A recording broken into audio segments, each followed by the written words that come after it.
बनावट, दिखावट और सजावट, इन्हीं के कारण होती है सारी गिरावट। प्यारे सज्जनों, जरा सोच करके देखो, अगर तुम जैसे हो वैसे नहीं होते तो भला क्या ये सब कुछ हो पाता। बहुत समय पहले की बात है, किसी गांव में एक किसान रहा करता था। वो हर रोज सुबह उठ करके दूर झरनों से स्वच्छ पानी लेने के लिए जाया करता था। इस काम के लिए वो अपने साथ 2 बड़े घड़े ले जाता था, जिन्हें वो डंडे में बांध करके अपने कंधे पर दोनों ओर लटका लेता था। उसमें से एक घड़ा कहीं से फूटा हुआ था और दूसरा घड़ा एकदम सही था। इस वजह से रोज घर तक पहुंचते पहुंचते किसान के पास 1.5 घड़ा पानी ही बच पाता था। ऐसा 2 सालों से चला रहा था। सही घड़े को इस बात का घमंड हो गया था कि वो पूरा का पूरा पानी घर तक पहुंचाता और उसके अंदर कोई कमी नहीं है। वहीं दूसरी तरफ फूटा हुआ घड़ा इस बात से शर्मिंदा रहता था कि वो आधा पानी ही घर तक पहुंचा पाता और किसान की मेहनत बेकार चली जाती। फूटा घड़ा ये सब सोच सोच करके बहुत परेशान रहने लगा था और एक दिन उससे रहा नहीं गया। उसने किसान से कहा, मैं खुद पर बहुत शर्मिंदा हूँ और आपसे क्षमा मांगना चाहता हूँ।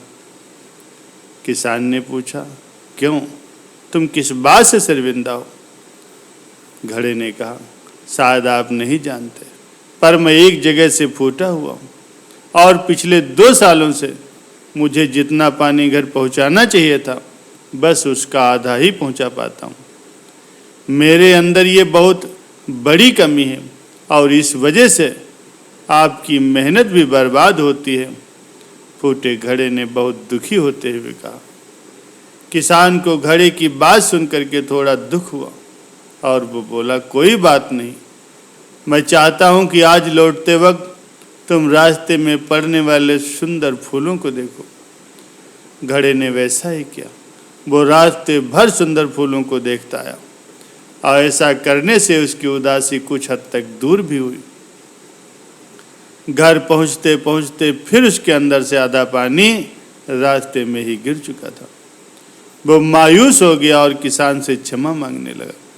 किसान बोला, शायद तुमने ध्यान से नहीं देखा, पूरे रास्ते में जितने भी फूल थे वो बस तुम्हारी तरफ ही थे, सही घड़े की तरफ एक भी फूल नहीं था।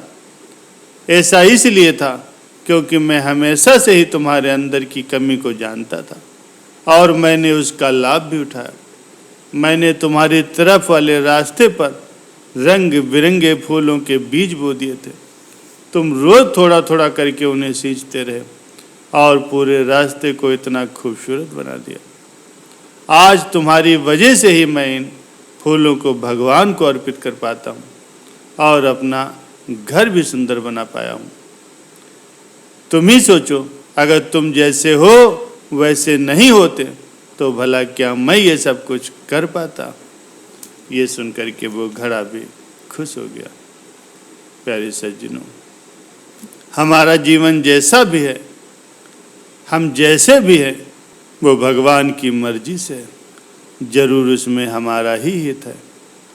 भगवान ने हमें ऐसा ही बनाया है, इसमें शर्मिंदा होने की आवश्यकता नहीं है। प्यारे सज्जनों, अपनी कमियों को न देख करके जीवन का जो उद्देश्य है, जिस काम के लिए हम इस संसार में आए हैं, उस काम को करने की तरफ ध्यान देना है।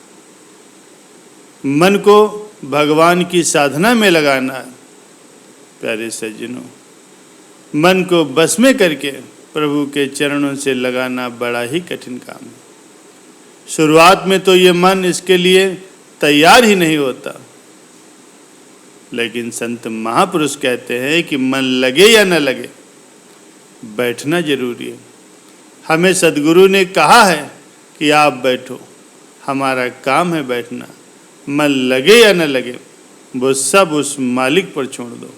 हमारे बैठने को भी मालिक जब भजन सिमरन मानने को तैयार हैं, तो क्या हमें भजन सिमरन में बैठने में इतनी तकलीफ है कि हम घंटे 2 घंटे बैठ भी नहीं सकते। प्यारे सज्जनों, एक शिष्य था, उसका मन किसी भी तरह से साधना में नहीं लगता था। साधना करने की इच्छा भी मन में थी। वो गुरु के पास गया और कहा, गुरुदेव, मेरा मन साधना में बिल्कुल भी नहीं लगता। आप कोई ऐसा तरीका बताइए कि जो मन को भी अच्छा लगे और साधना भी हो जाए। गुरु ने कहा, तुम कल आओ। दूसरे दिन वो गुरु के पास फिर पहुंचा तो गुरुदेव ने कहा, सामने वाले रास्ते में जाओ, वहाँ कुत्ते के छोटे छोटे बच्चे हैं, उनमें से 2 बच्चों को उठा लाओ और 1 हफ्ता उनकी देखभाल करो।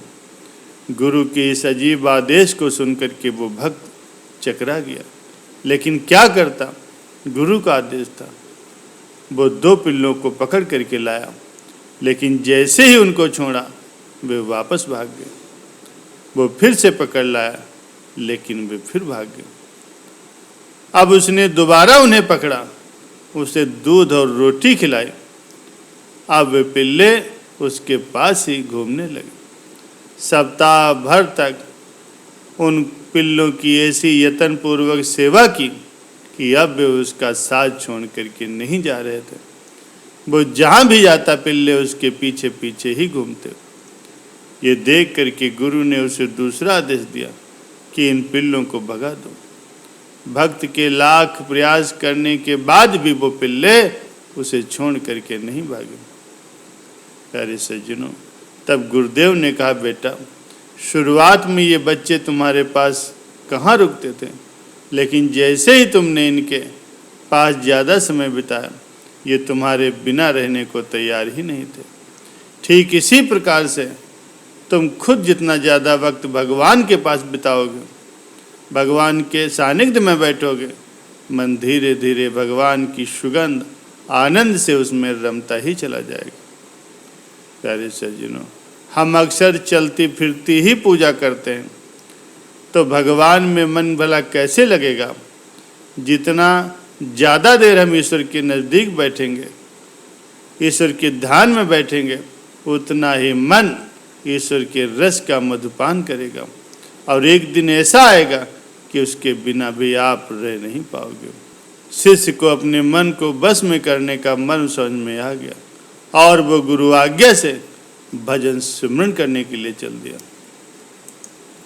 प्यारे सज्जनों, जब हम भजन सिमरन लगातार करेंगे तो मन में और दिल में दया की भावना आएगी और हर एक जीव के अंदर से प्रभु की महक आने लगेगी। फिर एक दिन ऐसा आएगा, मात्र धैर्य रखने से ही वो दिन नज़दीक आएगा जब कोई प्रयत्न नहीं करना पड़ेगा। सच तो ये है, तब तुम नहीं रहोगे और केवल ध्यान ही शेष रह जाएगा।